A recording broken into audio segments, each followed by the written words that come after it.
back to PAC-Cast. I'm your host, Lexus Garcia. Our podcast will cover the latest events at Palo Alto College, highlighting student perspectives and inviting special guests that are part of the PAC family.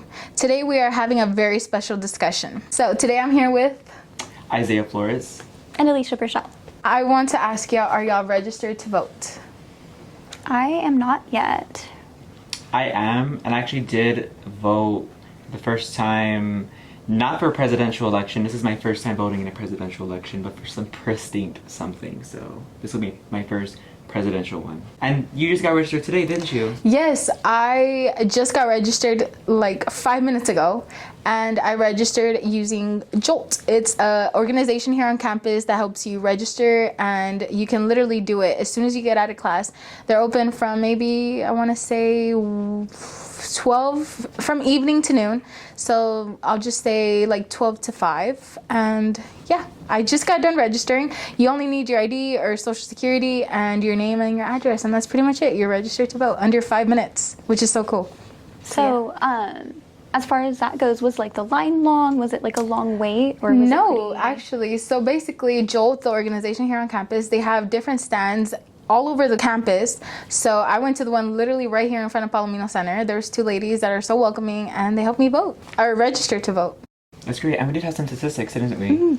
Yeah, we did. So, as far as the stats for students voting, campusvoteproject.org did have some statistics for student voters, and it did increase from 2012 to 2016 and even more in 2020. And actually in 2020, millennials and Gen Z were the largest share of eligible young voters. So that's kind of impressive. In 2016, only 16% of Latinos voted in the presidential election, which is craziness. Oh. How are we feeling about this year's election? Not so much in like who, but like what's the vibe? Because I think it's all of our first time voting, right, in a presidential election.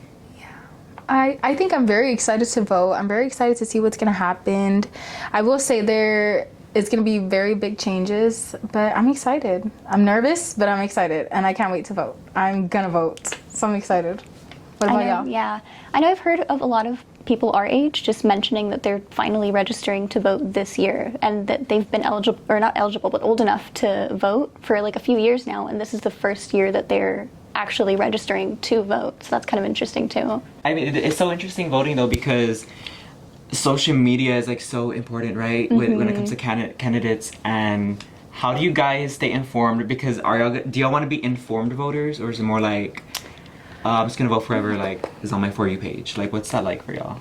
I think being informed is definitely very important. I think just voting because it's whoever you're following or whatever is voting, Agreed. I think that's like the best way to go about it. I know I do have a friend who she watches 3 different news sources, and that's how she decides who she's going to vote for. So she'll watch one left, one right, and one unbiased, and then she'll just make her decisions from there. And Again, this is going to be my first time ever voting, so I don't really think I'm that informed, which is unfortunate because I want to be, and I think I'm old enough to where I should be. But I don't know, I think maybe statistics and just overall what they think, I guess, and how I agree or how I disagree with them, what I think could be good for America, stuff like that. So we'll see. What about you? well, there's actually this really good website called PolitiFact. Might be pronouncing that incorrectly, but you know, there's so many different things being said, and that's every election. Every single election they say this is the most important presidential this is the most important election year of all of our lives, and they say that every year, which it kind of is, you know. I mean, it's every 4 years, but they say a lot of things, and PolitiFact is a great website you can go to verify the claims of politicians, to make sure you're making an informed vote. A democracy, like, you can't complain about things you don't like and oh, you don't vote. Like, it's actually very serious. I that's how I view it. No, I agree. I definitely think that if you don't agree with something, you should definitely do something about it, especially when we have the willpower. We're the right age, we have freedom, so I definitely think you shouldn't complain. You can do something about that. So yeah. Why is it important to vote on the South Side? The South Side is, well, it's home. Are we all from the South Side? I'm from the South Side. Yep. Are all of y'all's commutes like, mine's like 5 minutes. I don't know how it's y'all. Like 3 minutes. Mine's a little bit further. It's like 30. Okay. Well, it's like all the South Side in general. I mean, it's home. That's where we're all from. And I do see a lot of, I guess, unhappiness in a way. Like, a lot of people have discontentment with the way things are. And I think that's so great that you went to register with Jolt because, I mean, like we just said, like, you could complain about issues and problems, but are you actually registering and voting? I think someone said you need to vote, or you should vote in at least 5 elections a year because there's precinct, there's like several elections that are very important towards everything, you know? Now we're going to be talking about our question of the day, which I think is so interesting. If you could have dinner with any political figure, past or present, who would it be and why? A very hard one. Because, like, it's like, oh, you go back in the 1920s and, like, they're all awful. I don't want to eat with anyone, so I don't know. Yeah, no, I totally agree. I think I would personally choose either Cesar Chavez or Dolores Huerta, which, if you didn't know who they were, they're two social activists. They're two social activists, and they took back in, I don't remember the dates, 19-something, and they basically led the Chicano movement, which led to a bunch of farm workers and underpaid people, mostly Latinos and Hispanics and Chicanos, they got underpaid, and Cesar Chavez and Dolores Huerta led a movement into helping them have fair wages, insurance, rights any human should have. So yeah, that's who I would choose. They're amazing. And Dolores Huerta is the one that says, like, she says a very famous saying, but I forgot. But yeah, that's who I would choose. Do y'all have an idea? Oh, probably Princess Diana. That's her name, Ooh, that's a really good one. Yeah, she was an activist. I mean, there's people who, I mean, she would kiss. At the time, AIDS was this, like, very stigmatized thing, and she would hug people, not kiss. I don't know why I said kiss, but, like, she would hug them because people thought, like, oh, I can't even get near that. I need to, like, stay away. Yeah. And I like that, someone who challenges the status quo. And I mean, she's in a very high position of power, obviously. So, I thought that was pretty interesting that she did that. What about you? I think I have to think on it. I think I would have to, like, think pretty hard on it because it's like you were saying, if you go back or, like, whatever, it's kind of hard to pick somebody because you kind of have to, it has to be somebody either you want to challenge their opinion or learn more about their opinion, like in a influential way. How do we engage in political conversation, especially with those that may think or vote differently from us, so they have different opinions and whatnot?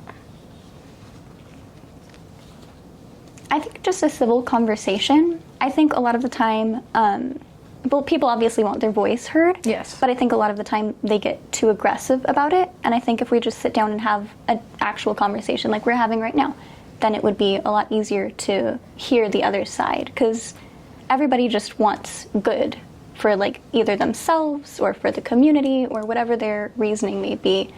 And I think just listening to their reasoning a little bit with, like, open eyes. Yeah, it's definitely hard today with social media because I think extremism is, like, on the rise. Like, it's not just like, oh, there's nuance of ideas. It's not like that anymore. It's either you're terrible or you're, you know, an angel. And I don't like that. I mean, no productive conversation could come out of that, truly. And yeah, I agree with what you're saying, like a civil conversation, taking nothing personally because people are just trying to talk about policy.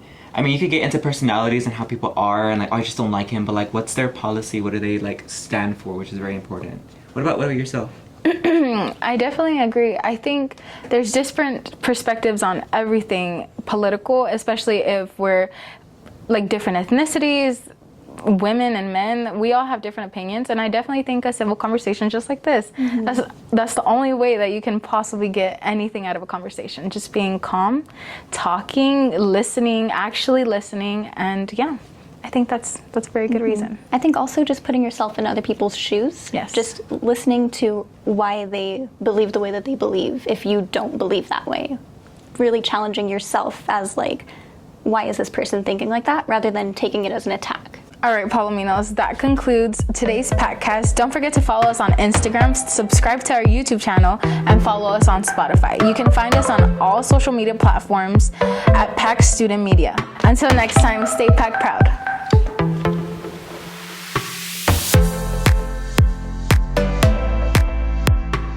Greetings, my name is Pedro Rodriguez. I'm a United States Coast Guard veteran and student here at Palo Alto College.